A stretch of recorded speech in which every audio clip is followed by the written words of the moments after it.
Olá, povo abençoado de Deus, a paz de Cristo Jesus para você, para toda a sua família. Eu quero rogar a Deus pela sua vida, pela sua família, pela sua casa. Então, feche o olho aí e oremos ao nosso Deus. Pai, eu quero te agradecer por esse momento.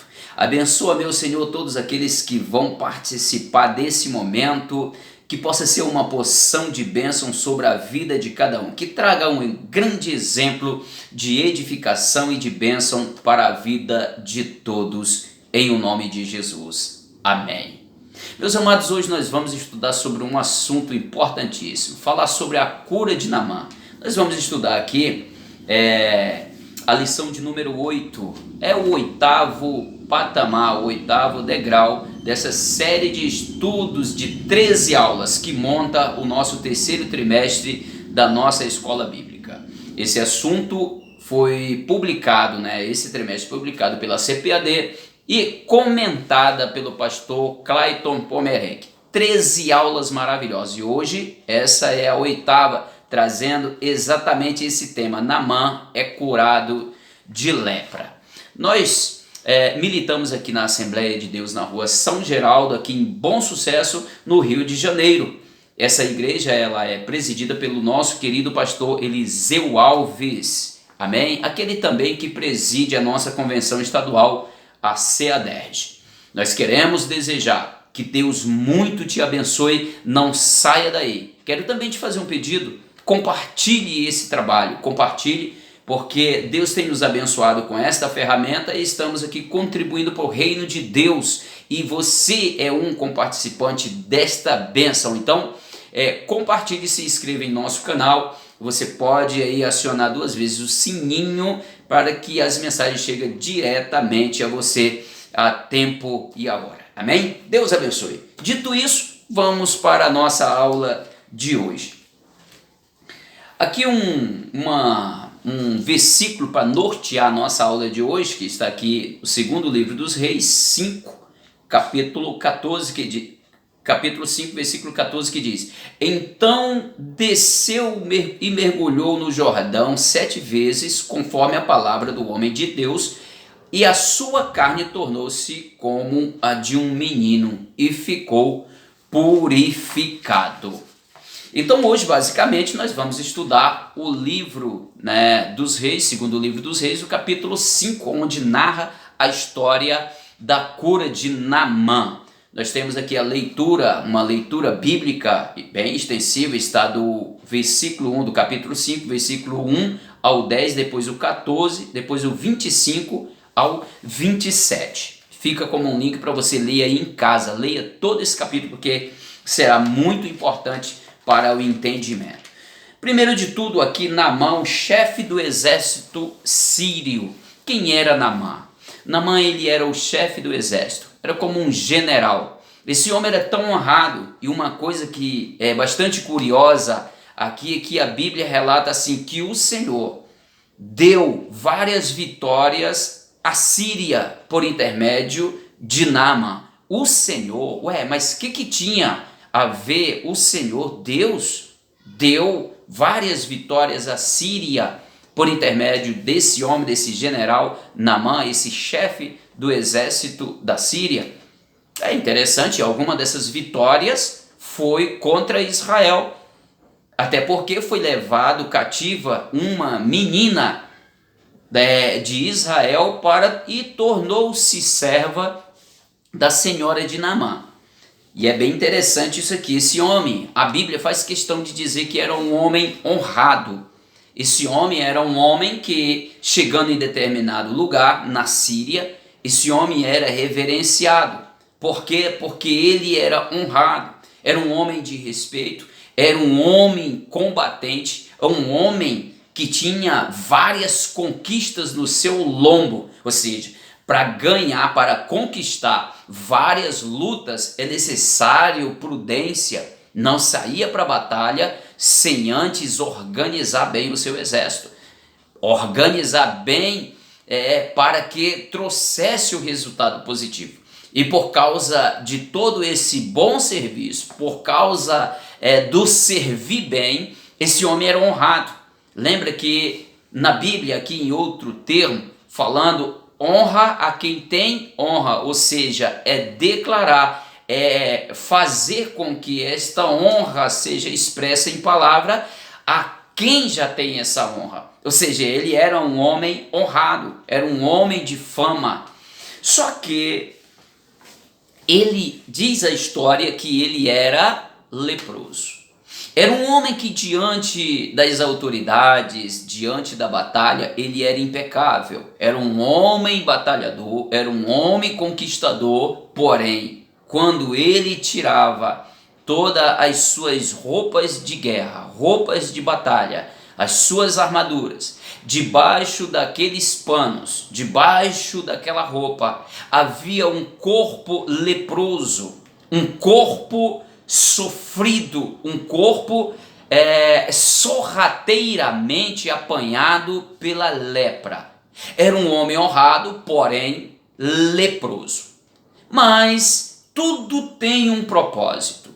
Perceba que esse homem leva de Israel uma menina. Diz a história, a escrava, uma testemunha de Deus. Essa menina estava na casa de Naamã servindo a sua senhora. E ela percebe, acredito que ouvendo, não sei, não posso aqui dar detalhes disso, mas sabendo ela que o seu senhor, que o marido de sua senhora era cometido de lepra, ela logo lembrou de uma coisa, né? Que o meu senhor estivesse diante do profeta que está em Samaria, ele seria curado. Eu fico pensando aqui, raciocina comigo. Será que essa menina foi maltratada? Como ela foi tirada das mãos dos pais? Será que os seus pais foram assassinados, perderam a vida na guerra? Como que estava o psicológico desta menina na casa de Naamã? Será que ela era bem tratada lá na Síria? Como que a sua senhora cuidava dela? Como que Naamã falava, tratava? Qual o trato nessa casa com essa menina? Mas na verdade é um coração bondoso, um coração que tem Deus, um coração tomado pela bondade, pela gratidão, mesmo que a vida lhe proporcione adversidade, esta pessoa sempre vai proporcionar, sempre vai fazer o bem, porque o seu coração é tomado de bondade. Perceba que lá no Egito, José, mesmo sofrendo com tudo que ele sofreu, ele nunca deixou de praticar boas obras, boas ações, um coração bondoso. Ele não se enveredou para as coisas erradas, mas sempre guardou seu coração para Deus e sempre fazendo o bem até nos momentos em que as pessoas lhe maltratavam, faziam o mal com ele, porque o seu coração era bom. Essa menina não era diferente. E ela vai dar aqui a dica, ela vai deixar uma deixa para sua senhora.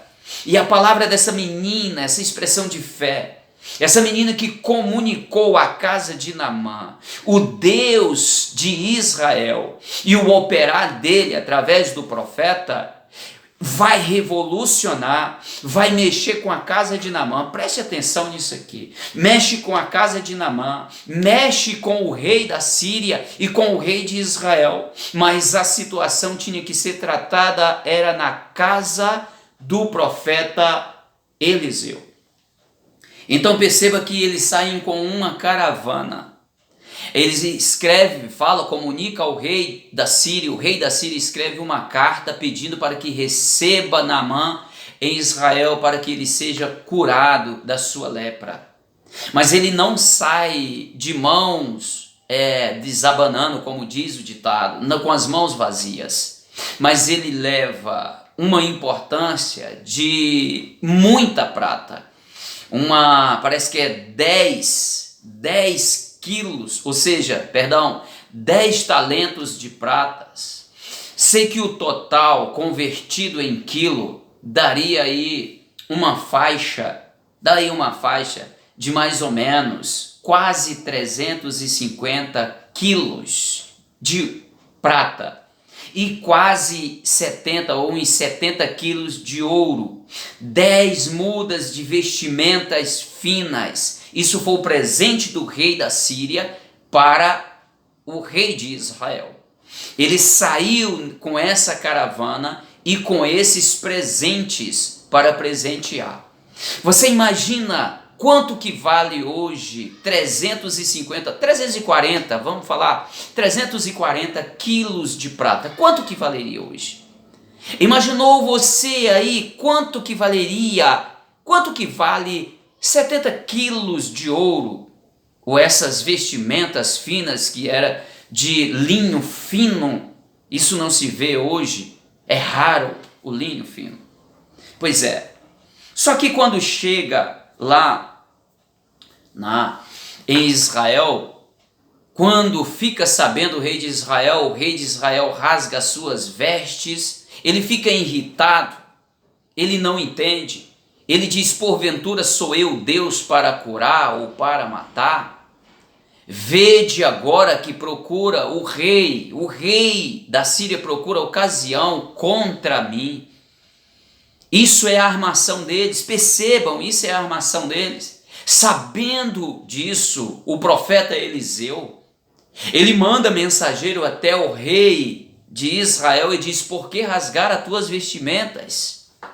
Deixa ele vir até em mim e saberás, oh aleluia, saberás que há Deus e que há profeta em Israel. Deixa ele vir até mim, saberás que ainda há profeta em Israel. Oh Deus, chamar uma responsabilidade para si mesmo é ter certeza do Deus que se serve, é ter certeza de que Deus vai agir, é ter uma intimidade, saber que o que está com ele, o seu amigo, ele vai agir, ele vai atuar, porque ele é Deus. Oh Espírito Santo de Deus. E é interessante que o homem de Deus, ele não se preocupa com bajulação, ele não está nem aí, ele tem postura diante de autoridade e diante dos servos daquela autoridade, ele tem postura.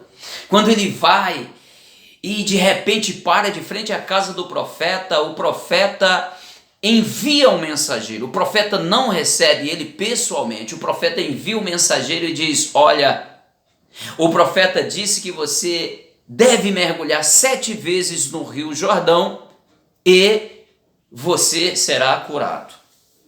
E assim foi.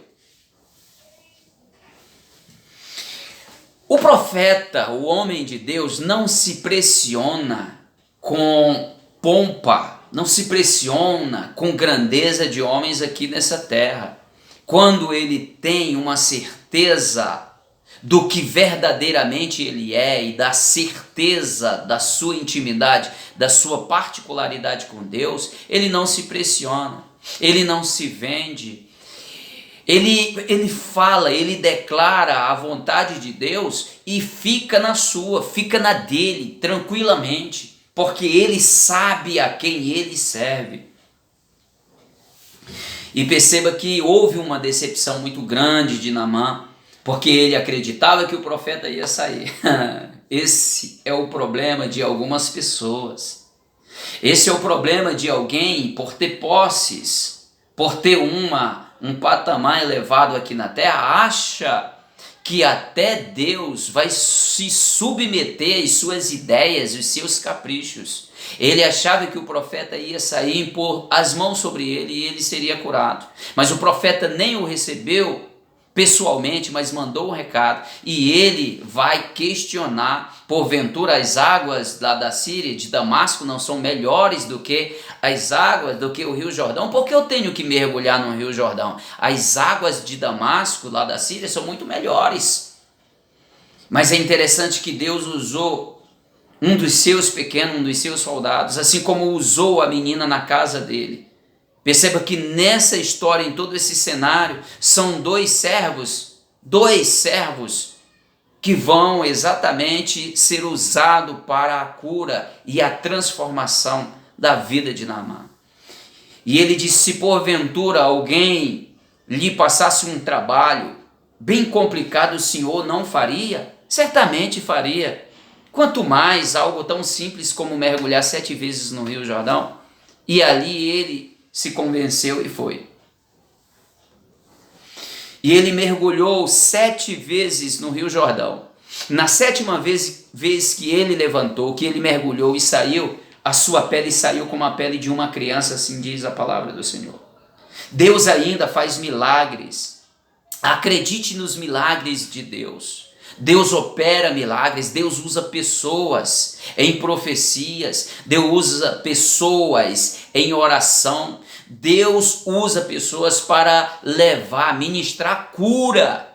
Nós estamos debaixo da aliança da graça, que é rica em poder, em todo o conteúdo, assim como Jesus começou a fazer no seu ministério. Ele selando o pacto da graça, também é contido nesse pacote da graça as curas, os milagres, esse processo de aliviar a dor do ser humano. Você galgar algo bom nessa terra, tudo isso é possível, tudo isso você pode ter.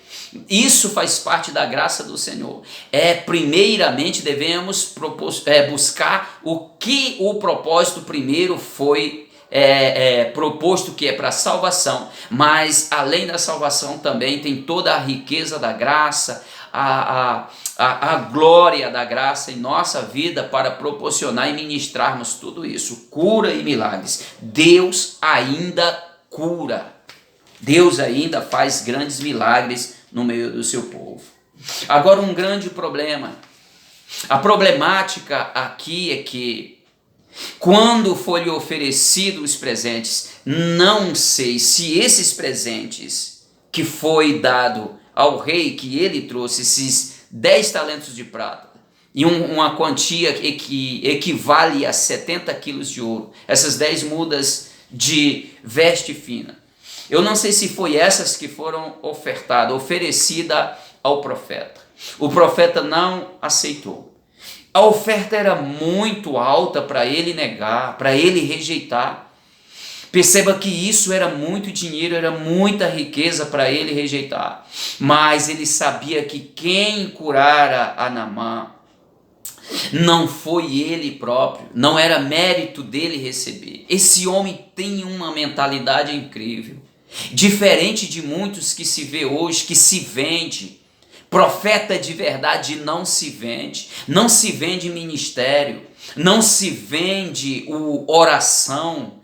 Se você que assistir, se você faz essas coisas ou pensa nisso, ou tem dúvida a respeito disso, logo fique ciente disso, que não se vende ministério, não se vende obra de Deus. Se ele operou, foi por pura bondade de Deus, e graça e misericórdia, não é mérito nosso. O homem de Deus, ele jamais se deixa comprar, não se vende. É por isso que você percebe que Micaías, Elias, Eliseu não sentaram na mesa de Jezabel, de Acabe e do seu filho Jorão. Não assentaram nessas mesas de corrupção.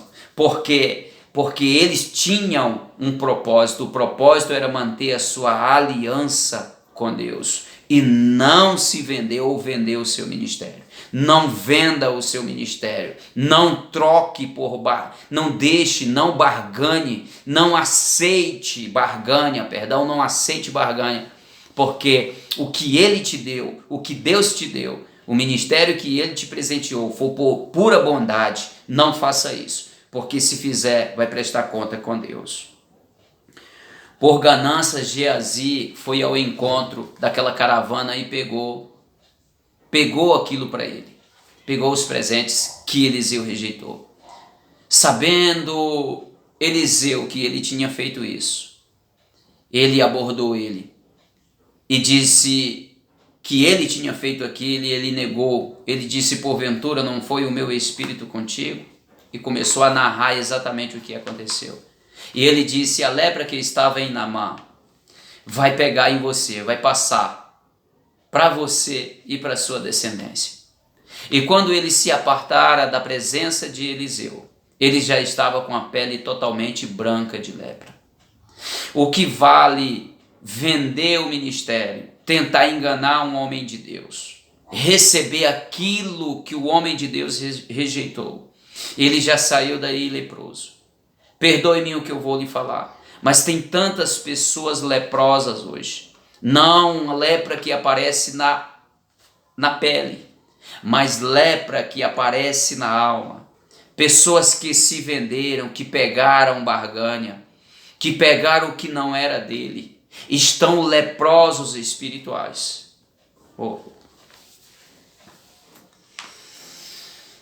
Prestarão conta com Deus, não como pessoas de almas limpas, mas como pessoas de almas leprosas. Oh Deus, cuidado para que você não venha pegar lepra espiritual, lepra na alma, por vender ou receber aquilo que não pertence a você. Fique contente e se contente com o que Deus te deu. Vamos galgar posição e bens da parte de Deus dentro das regras que Deus estabelece, dentro da ética cristã, que é a nossa conduta, a palavra de Deus, a nossa regra de fé e conduta, a Bíblia Sagrada. Meus amados, por aqui eu encerro agradecendo a Deus pela sua participação, pela sua colaboração. E que Deus muito te abençoe. Essa é a porção da 8ª aula. E até a próxima aula, assim permitindo Deus, estaremos novamente por aqui. Deus abençoe a sua vida, Deus abençoe a sua casa e a sua família e ministério, em o nome de Jesus.